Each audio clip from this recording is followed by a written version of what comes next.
शोर शराबे और हंगामे की भेंट चढ़ा संसद का शीतकालीन सत्र। संसदीय कार्य मंत्री किरेन रिजिजू ने कहा कि विपक्ष के हंगामे की वजह से संसद में काम नहीं हुआ। हमने संसद चलाने की बहुत कोशिश की। एक देश एक चुनाव के लिए जेपीसी का गठन, लोकसभा से 27 और राज्यसभा से 12 सदस्य शामिल। बीजेपी सांसद पीपी चौधरी बने जेपीसी के अध्यक्ष। केंद्रीय मंत्री पीयूष गोयल का राहुल गांधी पर अटैक, कहा कुछ लोग पद तो ले लेते हैं लेकिन वो उसकी गरिमा नहीं सीख पाते। कांग्रेस सांसद गौरव गोगोई का अमित शाह पर हमला, कहा वो 12 सेकंड बीजेपी और अमित शाह के लिए बहुत महंगे होंगे। गृहमंत्री को इस्तीफा देकर माफी मांगनी चाहिए।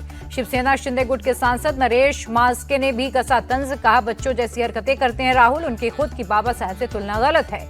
जेडीयू सांसद और केंद्रीय मंत्री ललन सिंह भी राहुल गांधी पर भड़के, कहा खुद की तुलना बाबा साहेब अम्बेडकर से कर रहे हैं राहुल, ये बचपना नहीं तो और क्या है।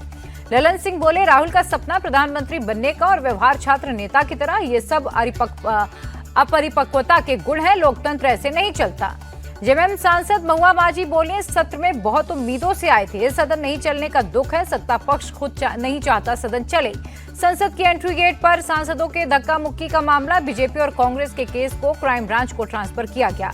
भाई के समर्थन में उतरी प्रियंका गांधी, कहा बीजेपी हताश हो चुकी है, इसीलिए उन्होंने राहुल गांधी पर झूठी एफआईआर दर्ज कराई। देश जानता है राहुल गांधी किसी को धक्का नहीं दे सकते।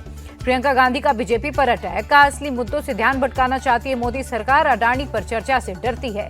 किरेन रिजिजू ने धक्का मुक्की कांड को बताया गलत, का हाथापाई का अधिकार किसी को नहीं, संसद की गरिमा जरूरी है, कांग्रेस को खुद माफी मांगनी चाहिए।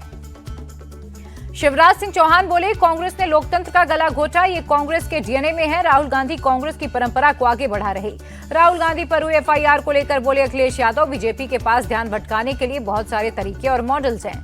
राहुल गांधी पर गिरिराज सिंह के हमले जारी, कहा उन्होंने अराजकता फैलाने का काम किया है। शिवसेना उद्धव गुट ने भी अमित शाह के खिलाफ मोर्चा खोला। मुंबई में पार्टी के नेताओं और कार्यकर्ताओं ने किया विरोध प्रदर्शन। झारखंड के रांची में भी कांग्रेस का हल्ला बोल, अम्बेडकर मामले पर अमित शाह से माफी मांगने की मांग की। बीजेपी सांसद अपराजिता ने प्रियंका गांधी को 1984 लिखा हुआ बैग दिया, कहा कांग्रेस को याद दिलाना होगा कि वे संविधान और अम्बेडकर विरोधी रहे हैं। केजरीवाल का बीजेपी के राष्ट्रीय अध्यक्ष जेपी नड्डा पर हमला, कहा उन्होंने पूर्वांचली भाइयों को रोहिंग्या कहा, घुसपैठियों से उनकी तुलना की। पूर्वांचली समाज बीजेपी को इसका जवाब देगा। अरविंद केजरीवाल बोले साजिश के तहत दिल्ली में पूर्वांचल से आए लोगों के वोट काटे गए, बीजेपी बिहार से दिल्ली आए लोगों के वोट कटवा रही है। आप सांसद संजय सिंह का भी बीजेपी पर अटैक, कहा दिल्ली चुनाव में पूर्वांचल के लोग बीजेपी को सबक सिखाएंगे। बीजेपी का पलटवार, संबित पात्रा बोले आप नेताओं की बौखलाहट से पता चल रहा है कि दिल्ली में वे चुनाव हार रहे हैं। दिल्ली के महरौली से आप विधायक नरेश यादव ने चुनाव लड़ने से किया इनकार, बेअदबी मामले में हुई है 2 साल की सजा। नरेश यादव ने खुद चुनाव न लड़ने की जानकारी दी, लिखा जब तक बरी नहीं हो जाता तब तक चुनाव नहीं लड़ूंगा। दिल्ली की महरौली सीट से आम आदमी पार्टी ने महेंद्र चौधरी को दिया टिकट। मौजूदा प्रत्याशी नरेश यादव के चुनाव नहीं लड़ने के ऐलान के बाद पार्टी ने उम्मीदवार बदला। नागपुर में विधानसभा की सीढ़ियों पर महाविकास अघाड़ी का प्रोटेस्ट, मुंबई में कांग्रेस दफ्तर में हुई तोड़फोड़ पर जताया विरोध, बीजेपी को बताया गुंडों की पार्टी। महाराष्ट्र कांग्रेस को जल्द ही नया अध्यक्ष मिलेगा, नाना पटोले बोले उन्होंने केंद्रीय नेतृत्व से खुद को पद से मुक्त करने की अपील की है। आरएसएस चीफ मोहन भागवत ने मंदिर मस्जिद विवाद को लेकर जताई चिंता, कहा कुछ लोग सोचते हैं ऐसे मुद्दे उठाकर वो हिंदुओं के नेता बन जाएंगे, लेकिन ये तरीका सही नहीं। मोहन भागवत ने कहा अयोध्या में राम मंदिर बना क्योंकि वो आस्था से जुड़ा मामला था, लेकिन हमें आपसी झगड़े की बजाय मेलजोल और सद्भाव की मिसाल कायम करनी चाहिए जो दुनिया के लिए रोल मॉडल बने। सीएम योगी आदित्यनाथ ने सनातन को भारत का राष्ट्रीय धर्म बताया, कहा जिसने हर मत मजहब को विपत्ति के वक्त शरण दी है। अयोध्या में सीएम योगी ने कहा विश्व मानव सभ्यता को बचाना है तो सनातन का सम्मान करना होगा। पूछा हर समय हिंदुओं के मंदिर ही क्यों तोड़े गए। पिछले 21 दिन से आमरण अनशन पर बैठे किसान नेता जगजीत सिंह डलेवाल को लेकर राहुल गांधी ने जताई चिंता, कहा उनकी तबियत बिगड़ना चिंताजनक, सरकार बातचीत कर अनशन खत्म करवाए। किसानों के बहाने राहुल का मोदी सरकार पर अटैक, कहा किसानों को बार बार अनशन और प्रदर्शन के लिए मजबूर करना दुर्भाग्यपूर्ण, मांगों को मानने के लिए मजबूर करेंगे। शिवसेना उद्धव गुट के नेता संजय राउत के घर की रेकी, बाइक सवार 2 अज्ञात लोगों ने किया घर का मुआयना, सीसीटीवी फुटेज की पड़ताल के बाद केस दर्ज करेगी पुलिस। घर की रेगी पर संजय राउत का अजीबोगरीब बयान, बोले मैं बीजेपी के खिलाफ आवाज उठाता हूं, इसलिए मेरी आवाज बंद करने की कोशिश, इस सरकार के आने के बाद हमारी सुरक्षा हटा दी गई।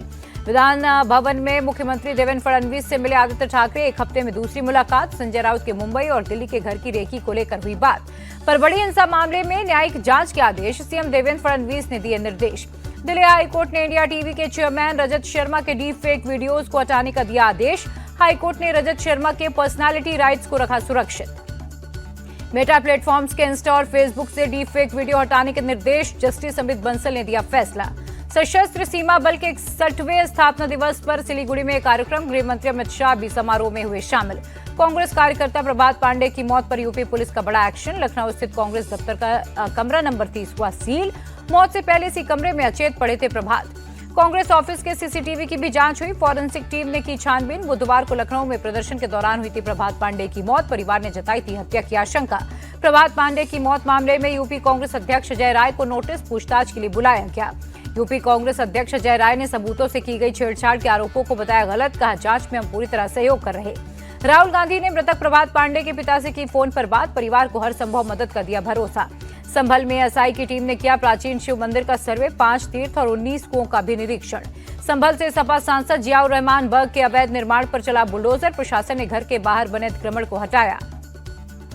संभल से सांसद जियाउर रहमान बर्ग के पिता ने अपने ऊपर लगे आरोपों को किया खारिज, कहा हमने ना किसी को धमकी दी, ना ही बिजली चोरी की। पिता ममलूकुर रहमान बर्ग ने योगी सरकार पर बेइज्जत करने का आरोप लगाया, कहा आजम खान की तरह हमें टारगेट किया जा रहा है। यूपी के डिप्टी सीएम केशव मौर्य ने कहा जियाउर रहमान बर्ग ने बिजली चोरी की है, दंडित चार्ज भुगतान करें, सपा से जुड़े लोगों का यही संस्कार है। पंडित प्रदीप मिश्रा की कथा में भगदड़ की खबर को मेरठ कमिश्नर ने बताया गलत, का एंट्री गेट पर कुछ महिलाएं गिर गई थी, उन्हें तुरंत मदद पहुंचाई गई थी। कानपुर नगर निगम ने बूचड़ खाने से सीसामऊ नाले पर हुए अतिक्रमण को हटाया गया, लोगों ने नाले पर कच्चे और पक्के मकान बना रखे थे। अतिक्रमण हटाने के दौरान सीसामऊ से सपा विधायक नसीम सोलंकी स्पॉट पर गई। महापौर प्रमिला पांडे से लोगों को कुछ समय देने की मांग की गई, महापौर ने कहा 1 सेकंड का भी समय नहीं दूंगी। महापौर प्रमिला पांडे बोली नाले पर बने घरों में बिना मीटर के ही लोग एसी चला रहे थे, नाले पर बाउंड्री बनाकर जाली लगाई जाएगी।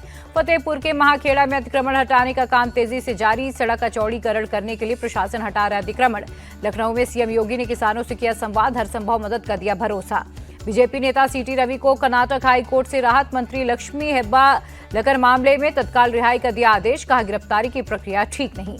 भोपाल के जंगल में 52 किलो सोना मिला, आयकर विभाग ने 100 पुलिसकर्मियों और 30 गाड़ियों के साथ रेड की, 10 करोड़ कैश भी बरामद। सीएम भजनलाल ने हादसे वाली जगह का दौरा किया, घटना की जांच के आदेश दिए, अस्पताल जाकर घायलों से मुलाकात की। पीएम मोदी ने सीएम भजनलाल से घटना पर लिया अपडेट, प्रधानमंत्री राहत कोष से मृतकों के परिजनों को 2-2 लाख रुपए के आर्थिक मदद का भी ऐलान। महाराष्ट्र के रायगढ़ में दर्दनाक सड़क हादसा, तामिनी घाट पर टर्न लेते वक्त अनियंत्रित होकर गड्ढे में गिरी बस, 5 लोगों की मौत, 27 लोग जख्मी। पूर्व सीएम ओम प्रकाश चौटाला के निधन पर हरियाणा सरकार ने 3 दिनों का राजकीय शोक घोषित किया, कल सिरसा में उनका अंतिम संस्कार किया जाएगा। डीएनडी पर टोल टैक्स को लेकर सुप्रीम कोर्ट का बड़ा फैसला, नोएडा और दिल्ली को जोड़ने वाले डीएनडी पुल पर नहीं लगेगा टैक्स। इंजीनियर अतुल सुभाष के परिवार ने सुप्रीम कोर्ट का दरवाजा खटखटाया, बेटे की खुदकुशी के बाद मां ने 4.5 साल के पोते की कस्टडी की मांग की। सुप्रीम कोर्ट ने मामले से जुड़े 3 राज्यों यूपी, हरियाणा और कर्नाटक को नोटिस जारी कर मांगा जवाब, अगली सुनवाई 7 जनवरी को। गुजरात यूनिवर्सिटी में एनएसयूआई ने किया विरोध प्रदर्शन, प्रदर्शनकारी छात्रों ने कहा यूनिवर्सिटी में बाबा साहेब विचारों की अवहेलना हो रही है। लखनऊ के आलमबाग रेलवे स्टेशन पर मॉक ड्रिल, ट्रेन हादसों के दौरान रेस्क्यू ऑपरेशन का रिहर्सल किया गया। जयपुर एयरपोर्ट के टर्मिनल 1 पर की गई मॉक ड्रिल, बम की धमकी की खबर पर सर्च ऑपरेशन की रिहर्सल हुई। जम्मू कश्मीर के सोपोर में पुलिस की कार्रवाई, 1 करोड़ रुपए से ज्यादा की नशीली दवाएं की गई नष्ट। कर्नाटक बीजेपी के नेता प्रवीण नेट्टारू की हत्या मामले में एनआईए का एक्शन, दिल्ली एयरपोर्ट से पीएफआई के मेंबर कोडाजे मोहम्मद शेरिफ को किया गया अरेस्ट। यूपी के महाराजगंज में प्रशासन की कार्रवाई, नौतनवा में सरकारी जमीन पर हुए अतिक्रमण को हटाया गया, 2 मकानों को ध्वस्त किया गया। छत्तीसगढ़ के नारायणपुर में आईईडी ब्लास्ट होने से डीआरजी के 2 जवान हुए जख्मी, नक्सलियों ने आईईडी प्लांट किया था।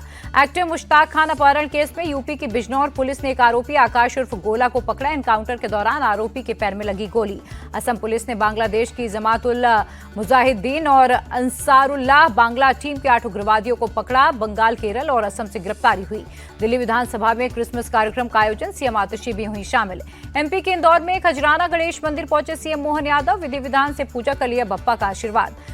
नोएडा सेक्टर 126 की पुलिस को मिली बड़ी कामयाबी, 2 पहिया वाहन चोर गैंग के 4 शातिर अपराधी अरेस्ट हुए, 9 बाइक, 1 तमंचा, जिंदा कारतूस भी बरामद। चोरी की गई बाइक्स को दूसरे शहरों में बेचते थे आरोपी, पार्किंग में खड़ी बाइक को चोरी करते थे। बरामद मोटरसाइकिल में से कुछ दिल्ली और आसपास के क्षेत्रों से चोरी की गई थी।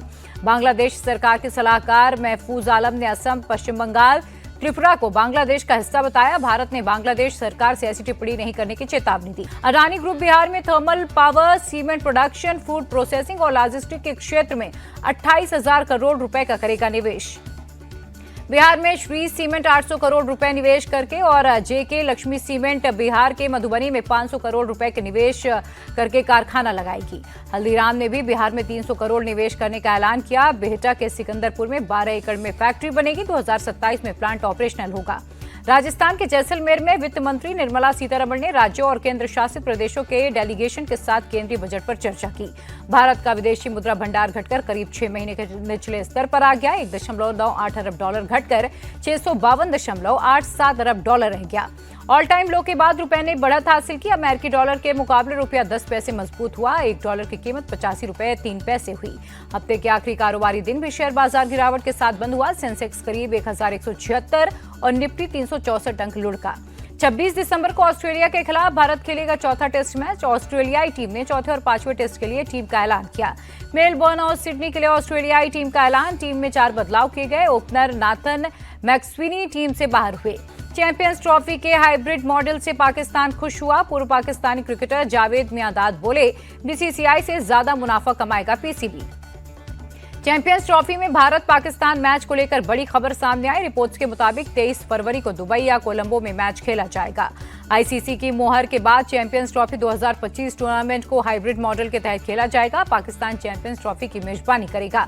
अंडर 19 T20 एशिया कप के फाइनल में भारत की महिला क्रिकेट टीम पहुंची। भारत ने श्रीलंका को 4 विकेट से दी मात। 22 दिसंबर को कुआलालंपुर में फाइनल मुकाबला खेला जाएगा। बांग्लादेशी महिला टीम से भारत की होगी टक्कर।